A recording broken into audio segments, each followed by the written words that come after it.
Jumpa lagi di channel Rumah Inspirasi. Rumah bagaimana membersihkan akal pikiran kita, menyikapi persoalan yang timbul di putusan PT UN Jakarta tentang pemberhentian Suhartoyo sebagai hakim MK.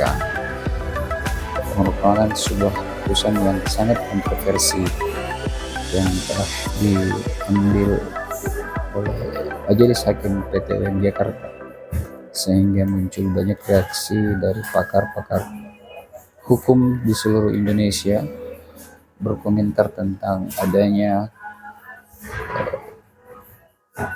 keanehan yang terjadi dalam putusan tersebut.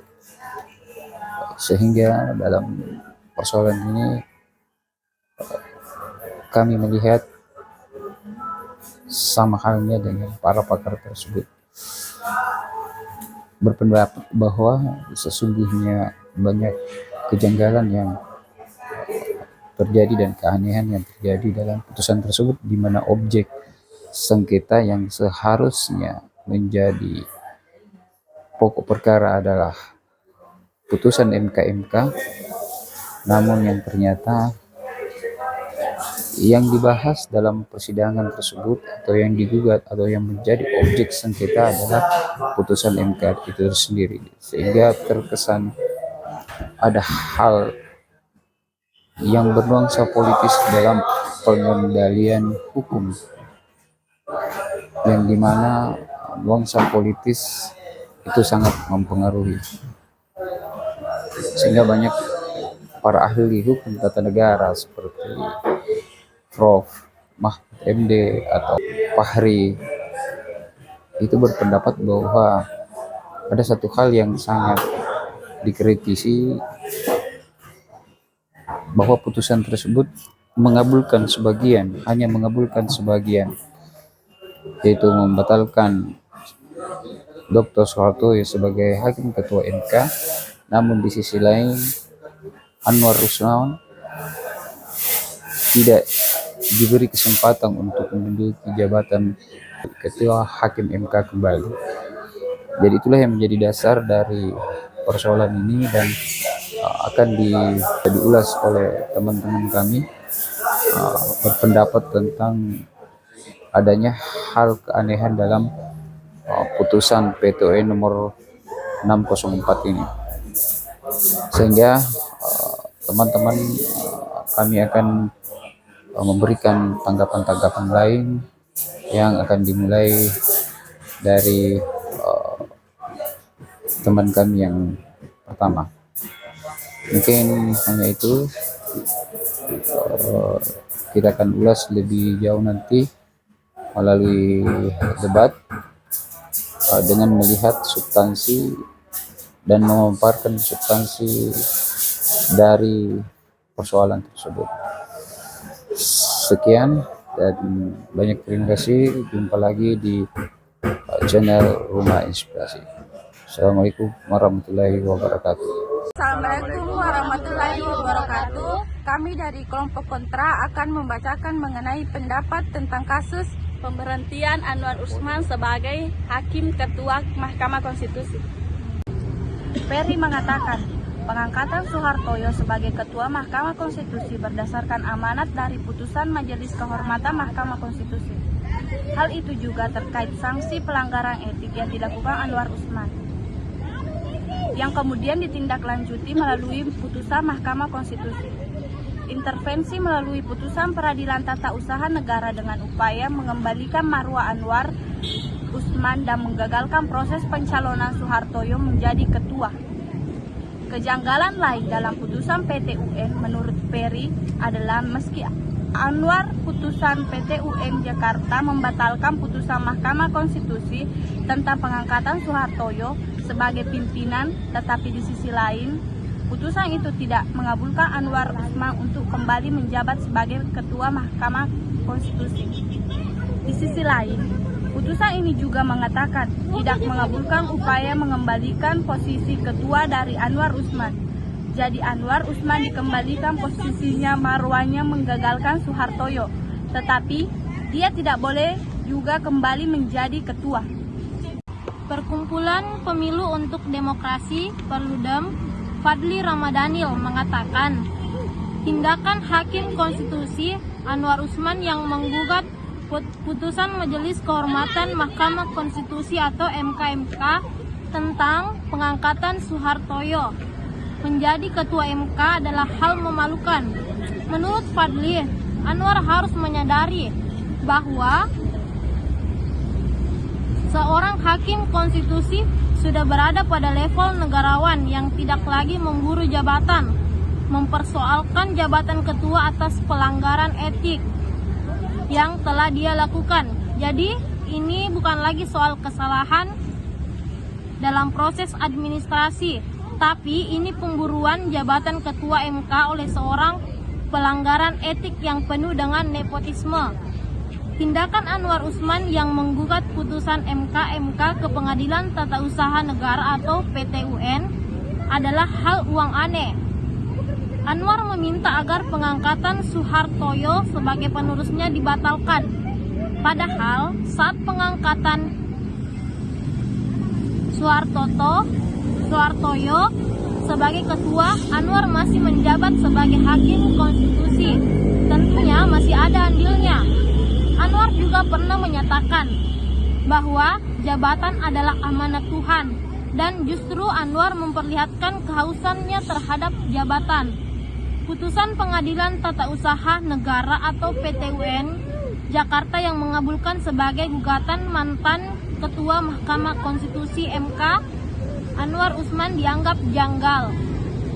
Putusan ini semakin aneh karena ini kan problematika etik yang diselesaikan di wilayah internal MK dan sudah diputuskan, kata pakar hukum tata negara Universitas Andalas Ferry Amsari dalam keterangan tertulis. Hal ini sejalan dengan kaidah hukum yang diterapkan di dalam putusan nomor 33-G-2021-PT-UN pada tanggal 16 November 2021 dalam perkara antara PT Utama Mandala Perkasa lawan Kepala Dinas Pekerjaan Umum dan Penataan Ruang Kabupaten Solok. Menimbang bahwa walaupun seluruh objek sengketa akuo merupakan keputusan tata usaha negara yang dapat digugat pada pengadilan di lingkungan peradilan tata usaha negara, dan tergugat akuo merupakan badan dan atau pejabat tata usaha negara, sehingga termasuk sengketa tata usaha negara. Akan tetapi, Majelis Hakim menilai bahwa apabila sengketa akuo diadili, maka persoalan di antara para pihak belum tuntas. Oleh karena itu, untuk menuntaskan persoalan di antara para pihak, subjek dan objek dalam perkara akuo harus disesuaikan dengan fakta hukum yang ada. Oke, seperti yang dijelaskan sebelumnya bahwasanya gugatan obscure libel di mana pada keputusan MK nomor 4 tahun 2023 tentang pengangkatan Ketua Mahkamah Konstitusi masa jabatan 2023 hingga 2028 atau yang selanjutnya kita sebut dengan keputusan Mahkamah Konstitusi nomor 4/2023 yang diakibatkan oleh putusan Majelis Kehormatan Mahkamah Konstitusi nomor 2/2023. Oleh karena itu, yang seharusnya menjadi objek gugatan dalam perkara akuo adalah putusan Majelis Kehormatan MK dengan nomor 2/2023. Namun sebaliknya, dalam gugatan kasus ini, penggugat justru menggugat keputusan Mahkamah Konstitusi Republik Indonesia nomor 17 tahun 2023 tanggal 9 November 2023 yang sama sekali tidak merugikan penggugat karena tidak memberhentikan penggugat dari jabatan Ketua Mahkamah Konstitusi.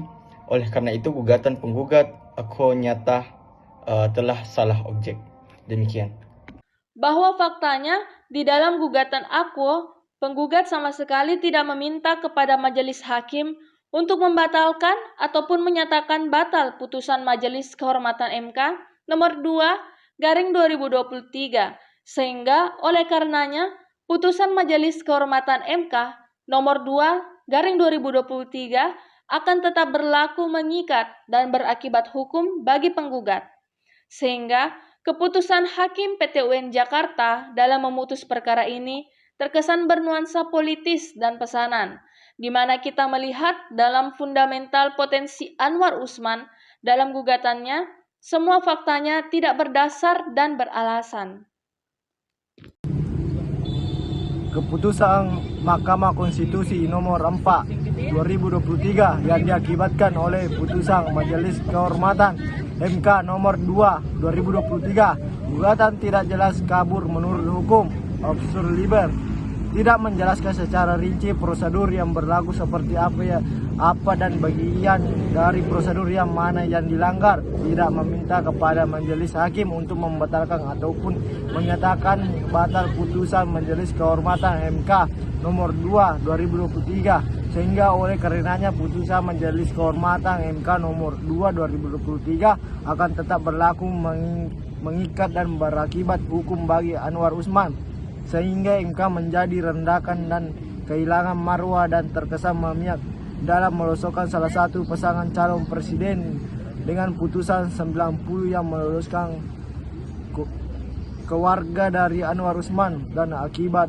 dari opini dan pendapat publik masyarakat pada umumnya telah berimplikasi buruk pada lembaga MK di mana tempat Anwar Usman menjadi hakim juga, dan menjadikan kerugian untuk diri Anwar Usman sendiri, sehingga objek gugatan tidak ada hubungan dengan pokok perkara. Mengingat pokok persengketaan yang sesungguhnya dipermasalahkan penggugat adalah pemberhentian dari jabatan ketua Mahkamah Konstitusi yang mengakibatkan penggugat merasa dirugikan karena tidak dapat lagi menjabat sebagai ketua Mahkamah Konstitusi yang sebelumnya diangkat dengan keputusan Mahkamah Konstitusi nomor 4 2023. Namun yang didudukan sebagai objek gugatan adalah keputusan Mahkamah Konstitusi Republik Indonesia. Assalamualaikum warahmatullahi wabarakatuh. Melanjutkan pernyataan dari teman-teman di kelompok kontra, yaitu berarti Hakim Mahkamah Konstitusi harus mengulangi proses pemilihan ketua Mahkamah Konstitusi dikarenakan Soeharto dibatalkan menjadi ketua Hakim Mahkamah Konstitusi. Sementara Anwar Usman pun juga tidak dikembalikan menjadi ketua Hakim Mahkamah Konstitusi. Nah, lalu yang jadi pertanyaan di sini adalah substansi dari sengketa ini sebenarnya apa? Jawabannya itu adalah pesanan dari para penjilat kekuasaan yang menggunakan instrumen ini, maksudnya instrumen hukum, menjadi pemuas kekuasaannya, sehingga prinsip restat berubah menjadi mastat atau negara kekuasaan. Demikian. Assalamualaikum warahmatullahi wabarakatuh.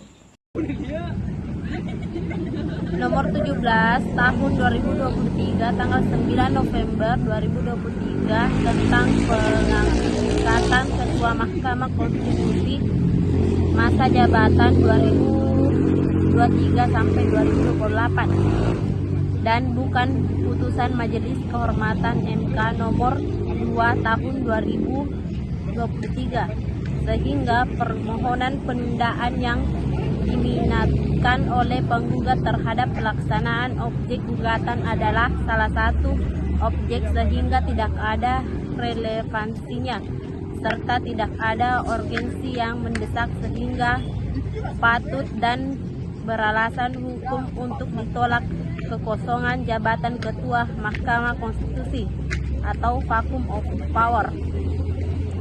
Hal ini disebabkan karena objek gugatan yang merupakan penetapan peresmian atas pengangkatan Bapak Dr. Soehartoyo SH MH sebagai Ketua Mahkamah akibat dikabulkannya permohonan penundaan, maka akan ditunda perlakuannya.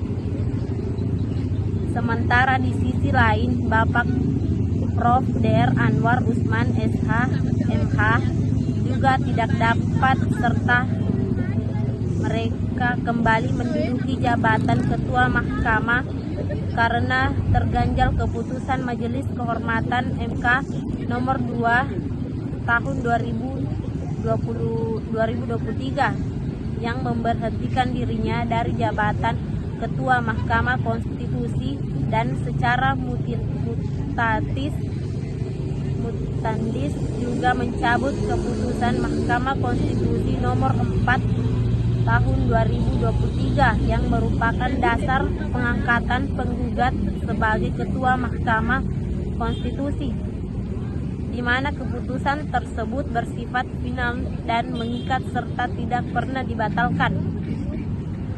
Objek gugatan tidak bertentangan dengan ketentuan peraturan dan perundang-undangan yang berlaku. Objek gugatan tidak bertentangan dengan asas-asas umum pemerintahan yang baik. Pemberhentian Anwar Usman sebagai Hakim Ketua merupakan tindakan MK yang merupakan pengadilan etik yang tidak dapat dibatalkan oleh pengadilan manapun kecuali pengadilan itu sendiri, sehingga keraguan Anwar Usman diberhentikan sebagai ketua merupakan hal yang tidak dapat dilakukan gugatan, sebab pada intinya atau permulaan dari sengketa adalah putusan MK, lalu kemudian dialihkan objek sengketa adalah putusan MK yang ininya hanya mengangkat Dr. Sutoyo sebagai ketua MK yang tidak ada hubungan kerugian pada Anwar Usman. Gugatan salah subjek error in persona, bahwa gugatan ini adalah keputusan Mahkamah Konstitusi Republik Indonesia nomor 17 tahun 2023 tanggal 9 November 2023 tentang pengangkatan Ketua Mahkamah Konstitusi masa jabatan 2023 sampai 2028. Keputusan Mahkamah Konstitusi nomor 4 tahun 2023 yang diakibatkan oleh putusan Majelis Kehormatan MK nomor 2 tahun 2023, gugatan tidak jelas atau kabur menurut hukum.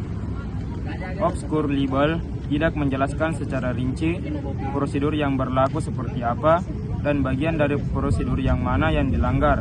Tidak meminta kepada majelis hakim untuk membatalkan ataupun menyatakan batal putusan Majelis Kehormatan MK nomor 2 tahun 2023, sehingga oleh karenanya putusan Majelis Kehormatan MK nomor 2 tahun 2023 akan tetap berlaku mengikat dan bersifat hukum bagi Anwar Usman. Pemberhentian Hakim Konstitusi sebelum masa jabatannya berakhir diatur dengan ketat oleh peraturan yang berlaku. Berikut beberapa hal yang perlu diperhatikan terkait proses pemberhentian Hakim Konstitusi. Alasan pemberhentian Hakim Konstitusi dapat terjadi karena beberapa alasan tertentu. Beberapa di antaranya meliputi mengundurkan diri. Hakim Konstitusi dapat mengajukan pengunduran diri atas permintaan sendiri kepada Ketua Mahkamah Konstitusi. Sakit berkepanjangan. Jika seorang hakim mengalami sakit jasmani atau rohani secara terus-menerus selama 3 bulan sehingga tidak dapat menjalankan tugasnya, pemberhentian dapat dilakukan dengan bukti surat keterangan dokter. Pemberhentian tidak dengan hormat. Hakim Konstitusi juga dapat diberhentikan tidak dengan hormat karena alasan tertentu yang diatur dalam pasal 23 ayat 2 Undang-Undang Mahkamah Konstitusi UUMK. 1. Proses formal. Pemberhentian Hakim Konstitusi harus mengikuti prosedur formal yang diatur oleh Mahkamah Konstitusi. Sebelum pemberhentian dilakukan, surat permintaan dari Ketua Mahkamah Konstitusi harus diajukan ke Presiden. Jadi, pemberhentian Hakim Konstitusi hanya dapat dilakukan setelah adanya surat permintaan dari Ketua Mahkamah Konstitusi. 2. Kriteria pemberhentian tidak dengan hormat. Ada beberapa kriteria yang dapat menyebabkan pemberhentian Hakim Konstitusi dengan hormat, antara lain terjerat pidana penjara berdasarkan putusan pengadilan dengan ancaman pidana penjara 5 tahun atau lebih. Mahfud MD mengingatkan Peradilan Tata Usaha Negara atau PT UN untuk tidak bermain-main dengan mengabulkan gugatan dari Hakim Ketua Konstitusi, sekaligus mantan Ketua Mahkamah Konstitusi MK, Anwar Usman. PT UN jangan main-main untuk mencoba mengabulkan, kata Mahfud dalam acara Tabrak Menurut Mahfud.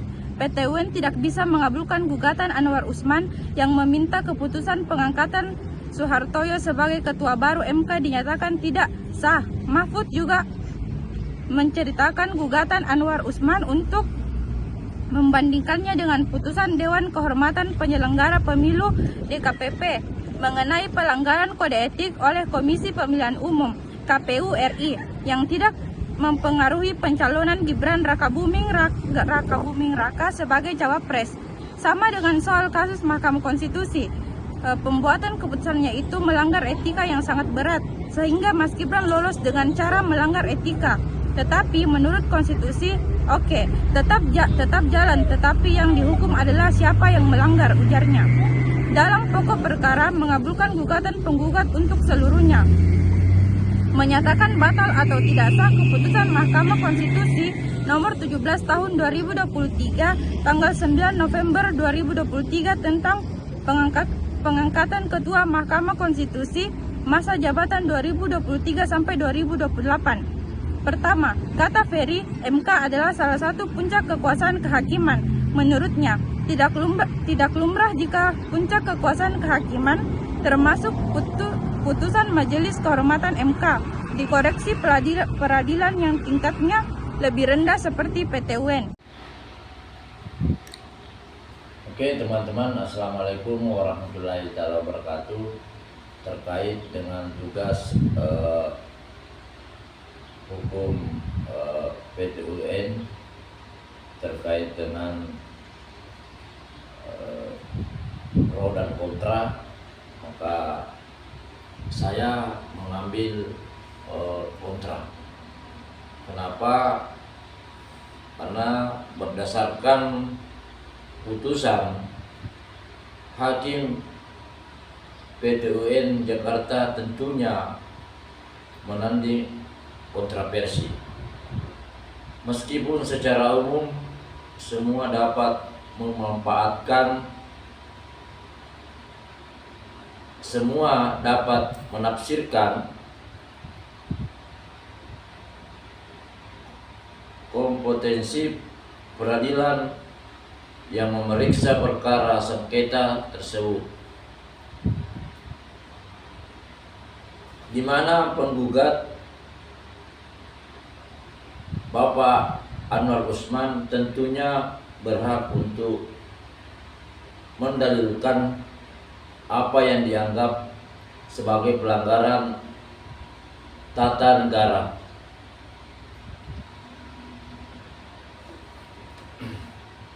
Jadi melihat juga daripada apa yang menjadi permasalahan di dalam PT UN, ada beberapa pakar juga yang kontra, memberikan keterangan-keterangan yang berdasarkan dengan undang-undang yang ada. Makanya di sini saya memutuskan bahwa penegakan hukum betul-betul harus berdasarkan dengan regulasi dan undang-undang yang menjadi dasar untuk memutuskan suatu permasalahan yang ada di Indonesia ini. Jadi dari saya cukup sekian dan terima kasih. Wassalamualaikum warahmatullahi taala wabarakatuh. Salam sukses untuk kita semua.